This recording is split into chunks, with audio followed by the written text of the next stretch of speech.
Bismillahirrahmanirrahim. Assalamualaikum warahmatullahi wabarakatuh. Kaum muslimin sekalian yang semoga selalu dirahmati oleh Allah Subhanahu wa taala. Dalam Islam kita ketahui bersama bahwasanya ketika kita ingin melaksanakan sholat kita harus bertohar terlebih dahulu, bersuci terlebih dahulu. Ya, bersuci itu bisa kita tempuh dengan jalan, ya, dengan berwudu. Bila kita terkena hadas kecil, ya, kalau kita terkena hadas besar, ya, seperti dalam keadaan junub, maka kita harus dengan mandi wajib, mandi junub. Ya. Namun kadangkala, ya, kita tahu bersama bahwasanya tadi wudu dan mandi itu mesti menggunakan air. Ya, kita menggunakan air ketika itu. Namun satu kondisi pasti kita kita itu akan tidak mendapati air atau sulit menggunakan air. Ya, tidak mendapati air, dari sana sini itu nggak ada air, atau ada air namun kita tidak bisa menggunakannya karena kondisi kita tidak sehat, ya, sehingga kalau kita menggunakan air mungkin sakit kita tambah parah, atau mungkin sebelumnya itu ya dalam keadaan sehat namun kalau menggunakan air ya dapat membuat penyakit kita sebelumnya itu akan kambuh. Maka ketika itu ya untuk mengganti wudu dan tayamum sekaligus ini dalam syariat Islam, dalam ajaran Islam, ya kita bisa dengan bertayamum sebagai penggantinya. Bertayamum di sini artinya ya ini sebagai pengganti wudu dan mandi tadi. Ya, wudu dan mandi tadi. Yaitu tayamum di sini adalah dengan menggunakan debu atau segala sesuatu yang ada di permukaan bumi. Ya, menggunakan debu atau segala sesuatu yang ada di permukaan bumi. Caranya itu amat sederhana sekali.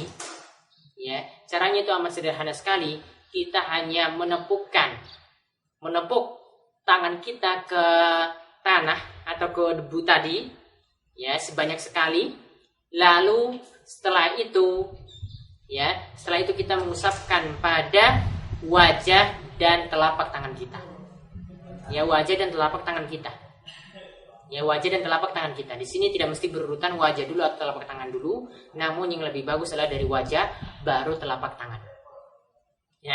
Jadi caranya di sini cuma wajah saja nanti akan diusap, ya, baru telapak tangan. Ya, dan telapak tangan ini tidak perlu sampai siku. Ya, kan telapak tangan ini tidak perlu sampai siku. Karena yang namanya tayamum itu berbeda dengan wudu. Ya, yang namanya tayamum itu berbeda dengan wudu. Dalam tayamum tidak disebutkan ilal mirfaqaini sampai siku, tidak disebutkan sampai siku. Ya, kalau dalam wudu memang. Namun tidak bisa kita kiaskan antara tayamum dan wudu. Antara tayamum dan wudu. Nah, caranya mudah. Tadi misalnya di sini adalah debu. Ya, kita dapati debu di sini. Ya, dapati debu di sini. Kemudian kita tepuk sekali. Nah, tepukannya cuma sekali aja, tidak perlu 2 kali.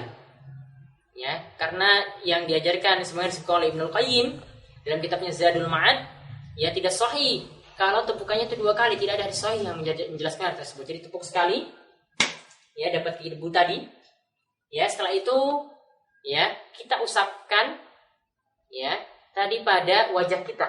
Sekali, cukup sekali saja. Setelah itu, ya, punggung telapak tangan. Karena tadi bagian dalamnya ini kan sudah kita tepuk, maka sisanya adalah punggung telapak tangan. Sudah, itu selesai. Kita tidak perlu sampai kaki, nggak perlu bagian-bagian yang lainnya juga nggak perlu. Cukup apa? Wajah dan telapak tangan saja ketika kita bertayamum. Ya, itu caranya cukup sederhana sekali. Dan ini sudah menggantikan apa? Wudu dan mandi sekaligus. Wudu ketika kita mau berwudu kita tidak dapati air atau sulit menggunakan air, ataupun ketika mandi juga kita tidak mendapati air atau sulit menggunakan air ketika kita mandi, maka gantinya adalah tayamum. Maka di sini posisi tayamum ini sama dengan wudu, artinya pembatalan itu sama. Ya, pembatalannya itu sama. Kalau seorang kentut berarti tayamumnya itu batal. Ya, namun ingat sekali lagi tayamum ada ini jika kondisinya tadi ya tidak mendapati air atau sulit menggunakan air. Adapun misalnya ketika kita sholat zuhur sudah bertayamum, kemudian masuk sholat asar sudah ada airnya itu sudah ditemukan, maka ketika itu untuk sholat asar walaupun tayamum kita ini belum batal, ya tetap kita harus ya bersuci dengan menggunakan air tersebut, dengan menggunakan air yang ada. Ya, dengan menggunakan air yang ada. Nah, ketika itu tidak bisa kita menggunakan tayamum yang pertama, namun kita berwudu lagi karena sudah ada air ketika itu. Dan sekali lagi, ya, tayamum ini karena sebagai pengganti wudu, badal dari wudu, pengganti dari wudu, maka yang menjadi pembatal wudu itulah yang menjadi pembatal tayamum. ya, yang menjadi pembatal wudhu itulah yang menjadi pembatal tayamum. Jadi begitu ringkas yang diajarkan oleh syariat Islam. Ya, Nabi SAW itu katakan inna dina yusrun, sungguhnya agama Islam itu selalu mendatangkan kemudahan. Ketika tidak ada air, maka ada penggantinya. Ya, ketika tidak air, maka ada penggantinya.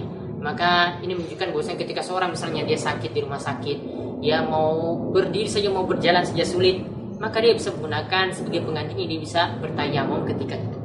Mudah-mudahan dengan bekal ilmu yang sederhana ini bermanfaat bagi kita sekalian, dan mudah-mudahan Allah SWT senantiasa memberikan kita ilmu yang bermanfaat. Demikian, mudah-mudahan bermanfaat bagi kaum muslimin sekalian. Assalamualaikum warahmatullahi wabarakatuh.